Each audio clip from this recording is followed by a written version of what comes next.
Due to the importance of the contingency reserve calculations in the PMI-RMP exam, I'm dedicating this lecture with a lot of examples covering the majority of ideas that you will see in your real exam. So a reserve can be defined as the amount of time and or cost added to the project to account for risks. Okay?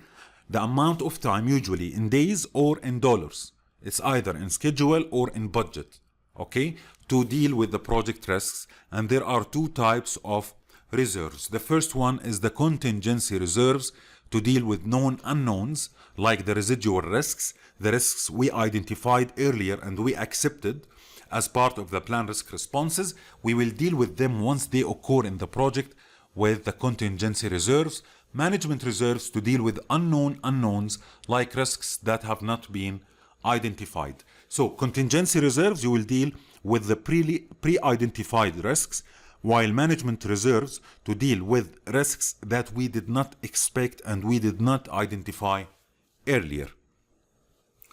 The management reserve is usually a percentage of the total project cost or duration, and it falls between 2 and 15%. So there is no mathematical method in order to determine the management reserve of your project, but there is a mathematical method using the expected monetary value in order to exactly determine the required contingency reserves, and this what I am going to explain in this lecture. When calculating contingency reserve, threats are going to add to the reserve amount while opportunities will reduce it. Keep this in mind. It's the opposite of the expected monetary value use. Okay? While we are determining the expected monetary value for a project, we will give a negative sign for a threat and a positive sign for the opportunity. However, while you are determining the reserves for the project, you will give a negative sign for the opportunity, as the opportunity will reduce the needed reserve, and you will give a positive sign for the threat as it will add to the needed reserve.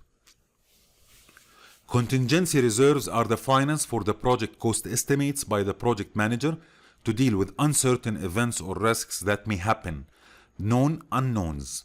It's assigned, or the contingency reserve is assigned for activities, work packages, or a project. You can assign the reserve even on a project level, or on a work package level, or even on an activity level.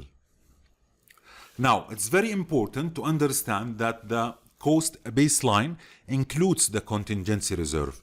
So what is a project cost baseline? It's the cost of the project activities plus the contingency reserve needed for the project. So the management reserve is not part of the cost baseline. The management reserve is part of the overall project budget.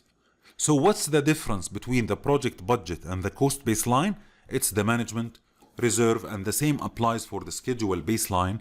The schedule baseline is the critical path plus the contingency reserve, while the project schedule is the schedule baseline plus the management reserve. So keep in mind that the management reserve is not part of the baseline.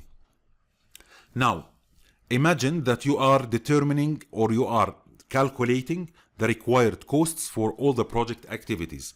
And you did for activity 1, 200 or 100 US dollars, activity 2, 200 US dollars, activity 3, 200 US dollars, and so on.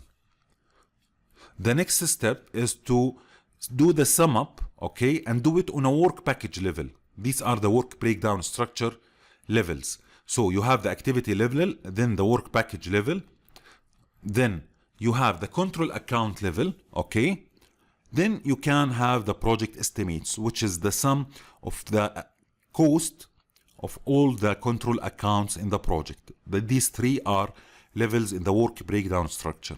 Now the project estimates is here. You will add the contingency reserve to the project estimate, and you will have the cost baseline. Then you will add the management reserve, and you will have the overall cost budget of your project. So the difference between the cost budget or the project budget and the cost baseline is the management reserves. Example number 1. You are planning the manufacture of a new product. Your estimates result in a net cost of 195,000 US dollars and 200 days of duration. Your risk analysis come up with the following. You have 5 risks. The first one, there is 20% probability of delay in the delivery of final product, resulting in 30 days delay. So this is a threat. Probability and impact are given. The second risk, there is 10% probability that raw material will be available before expected, saving 20 days. This is an opportunity. There is 15% probability of design defect resulting in 80 days delay. This is a threat. There is 30% probability that resources are not professional enough in this type of projects, resulting in 100 days delay. This is a threat. And finally, there is a probability of 25% that the design might be simpler than expected, saving 40 days. So we have another opportunity. We have 3 threats and 2 opportunities. What is the required contingency reserve? Simply use the expected monetary value formula and determine the expected monetary value of each risk. Multiply the probability by impact, give a negative sign for the opportunities and a positive sign for the threats, and do the sum. By applying the expected monetary value formula, for risk 1 it is 6 days, for risk 2 it's 2 days, for risk 3 12 days, 30 days for risk 4, and 10 days for risk 5. So the reserve required for the project will be 6 minus 2, as the 2 days refers to the opportunity, plus 12 plus 3 minus 10 days for the second opportunity. You will need 9 days as a contingency reserve for your project. Example number 2, given the table below, what are the contingency reserves considering that risk 2 occurred? So this is the keyword of the question. Determining the contingency reserve based on the given table, it's very simple. You just need to multiply the probability by the impact and do the sum.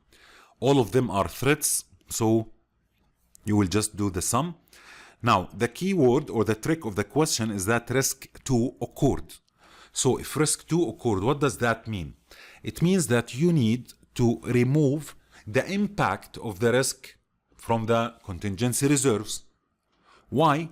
Because when a risk occurs, the whole impact will be consumed, not only its expected monetary value. Risk 2 occurred means that the probability is 100%. It's not 10% anymore. It's 100%. So the expected monetary value of the risk is 4,000 US dollars, right? Okay, so you need to remove 4,000 US dollars from the reserves.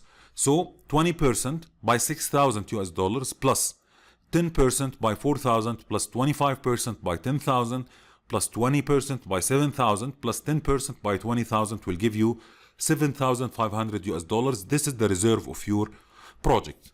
Now, as risk 2 occurred, you need to remove risk 2 impact, which is 4,000 US dollars. So the remaining reserves will be 3,500 US dollars. Keep in mind that if a risk occurred, you need to remove its impact and not only its reserves. Example number 3, given the table below, what are the contingency reserves needed for the project? It's a very simple question. 4 risks are given in the table. The impact is given for each, and the reserves as well is given for each. All of them are threats, so you just need to sum the 4,000 to the 6 to the 8 to the 4, and you will have the needed reserves, which is 22,000 US dollars. Example number 4, given the table below, what are the contingency reserves needed for the project if risk C probability became 30%? So we have the same table. The only new information that the probability of risk C is now 30%. So we have the impact of risk C, right, which is 40,000 US dollars. You want to find out the new contingency reserve of risk C based on the new probability and do the sum. So for risk C, the reserves will be 40,000 US dollars, the impact by 30%, 12,000 US dollars. So the new contingency reserves will be 4 plus 6 plus 12 plus 4, 26K thousand US dollars. The last example, given the table below, what are the contingency reserves for the project if risk A is outdated? So we have this table, and the information given is that risk A is outdated. First, determine the total reserves, which is the probability by the impact for each risk, given that risk C is an opportunity. Why? Because it will save you 10 days. So by doing the simple math, probability by impact for each risk giving a negative sign for risk C, you will have 3.3 days. If risk A is outdated, you need to remove the reserve of this risk, not the impact, because this risk did not occur. This risk only was outdated. You were planning for this risk in the winter and you are in the summer now. So it will never happen. Okay? So you just remove the reserve of this risk, and the remaining reserves will be 2.3 days. If a risk is outdated, remove associated reserves with the risk and not its impact.